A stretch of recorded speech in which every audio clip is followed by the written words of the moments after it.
was a gun. I'm not voting. If we want to build our nation. The problem with the Somalians. Just want to experience something else than a black man. Move on, move Can't be like a horse with blinkers on. Honestly say, I was about to have corrupt sex and then I pulled crap, up. but it's nice.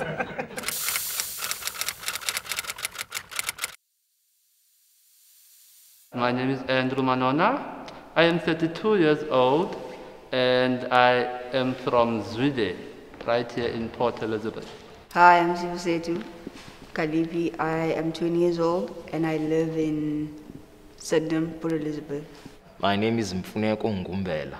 I'm 32 years old. I'm from Zwide, here in Port Elizabeth. I have muscular dystrophy, a condition which attacks the muscles in the body. And I went to a special school called Northern Light School, where there was children with disabilities. And you know, within the school, we used to be friends and all that, to make fun of each other. But it became a problem if there was an able-bodied person who would make fun of one of us, you know. So, yeah, therefore we would watch out for one another because it now feels personal and inappropriate, you know. So there was a lot of cases where there were children outside of the school community now who would come out and bully us, or maybe just come behind you and push you very fast, you know. So I have actually witnessed that being done to one of my friends, where there was someone who just pushed them fast, and then the wheelchair actually hit a stone, you know, and then the person fell, you know. So it was a shock to the person who was doing this out of fun, and it was hurtful to the person. So it was very, it was hurtful, you know, to me as well, even though I didn't fall, you know. But yeah, it was unacceptable. So I feel that bullying is really not a good thing, you know. But we should create more awareness, maybe, to the greater community on these type of disabilities. I'm partially physically challenged, partially disabled, only because I was a victim of an accident. So I got shot, and that damaged some of my nerves, and I can't move my left leg properly and my left hand.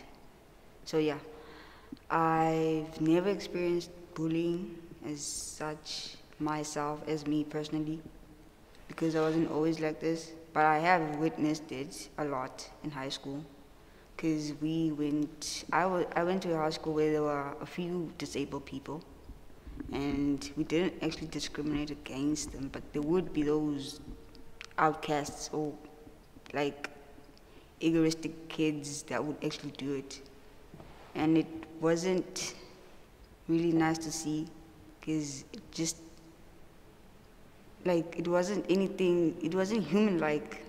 So we started a student council group or whatever. We actually stood up for those kids, because they wouldn't actually talk about it. They'd actually just shy out of it and choose not to come to school because of it. I don't particularly have a disability, but I have experienced bullying before, and I have witnessed it. It's something that was quite hard for me, and actually the bully and I later became friends. What had happened is that back in school, right, he would ask for everyone's lunches, and if he didn't get that, then he'll be rowdy and start to make noise and just throw chairs, right? And so he was just like a tyrant of some sort. And whenever we told the teachers, right, they would say he should come with his parent, and then they'd have the meeting, and then it'll like subside for a week, and then a week later it's back at it again. So it was kind of like a cycle of chaos where you'd have this one student who was like feared both by the teachers and the kids, right?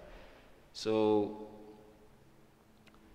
witnessing that, you know, and trying to make sense of it all, you know, it really wasn't easy for a whole lot of us, you know, until it was school holidays where he went to countryside, you know, to his grandmother, and then he came back and there was like a total change on him. He was a different person, and when we asked him, he didn't want to talk about it too much. He just was like said he realized that he was wrong, and perhaps his grandmother heard of his escapades and his bullying, whatever, but we never got to understand why he was bullying us and why did he stop. You know, he just became nice. You know, he just like came one morning to school and he was just like silent, and he was participating in class. He was, you know, he was friendly, he was polite, you know, and everyone was just so amazed. Even the teachers were so amazed, you know. And when the teachers tried to intervene also and trying to find out what had happened, what made him change his behavior, they just like told him that he went to his grandmother and perhaps maybe his grandmother put something in his food that made him like that. The society also has a lot of influence in what people do in terms of bullying itself. Because people, you could look at it where you have rich people and poor people. Between the two, automatically, the poor person is going to be bullied more than the rich person because of the status or because they have money, and they're just going to be feared because they're rich. And with the poor person, they just powerless, they just weak just because they don't have money. It goes deeper than that, because you could be having problems of your own and you can just try to like lash out on people because of your problems. You couldn't be like necessarily notice that you're bullying them, but that's just how it is. Children are curious beings, you know, they are very curious, you know, and they pick up very easily when something is different. You know, they pick up very easily and they really want to explore, you know. So really, when they see a person with a disability, they have questions like, why are you like this? Yeah. You know, why? Can you get out of that chair? You know, type of thing. Why is your tongue always sticking out? You know, and obviously that doesn't sit well with you as a person with a disability, you know. Because now these questions that are posed onto you are like you don't have answers to, because in most cases you also ask yourself those same questions. Why? You know, but really it's a lack of knowledge or awareness, if I can put it like that. So really with children, it's education is needed there, guidance, you know, just to explain to them, no, this is another child, just like you, just that they have certain limits and things as such, you know. I think as society, we let these things happen. Sometimes I think we're not aware of them, or we don't know how to intervene, you know. So I think also a problem with it is education, you know. People need to be taught, you know, they need to be equipped, you know. There's a lot of etiquette that goes into it, you know. So I think parents need to be more involved, you know. I think themselves, you know, need to be equipped on how to kind of see the signs earlier on and take them earlier on and try and prevent them before they become severe and it's worse and they can't do anything about it, you know. So if we prevented while the children or the kids are still young, I think we'll have a much better society, you know. Because what I've noticed about people who bully themselves, you find that they are going through a lot of pain. You know, there's trauma at home, and so they're just looking for a space to just like release and alleviate themselves of that pain, you know. And so sometimes it comes out as bullying, you know, because people don't know how to go about, you know. So I think if we just like also like just practice understanding and patience, you know, we just like be patient with people and try to put ourselves in their shoes instead of just like being judgmental all the time, you know, and just like dismiss things as, oh, you know, I don't want to get involved, you know, it's not my problem, you know, I have a lot of problems already. So if I think we should come together as society, you know, first in our communities, you know, if we realize or recognize the problem of bullying, you know, and then we call a meeting and say, look, in this community there's a problem of bullying, how do we solve it? And then the solutions need to come out from us, you know. We cannot always say like, government come help us, you know, the government is not there, they don't live where we live. So we, the people who live in our community, need to come up with tangible, concrete solutions and deal with these things. So for me, I think it lies more there in educating ourselves and being aware and just having the will to make a change.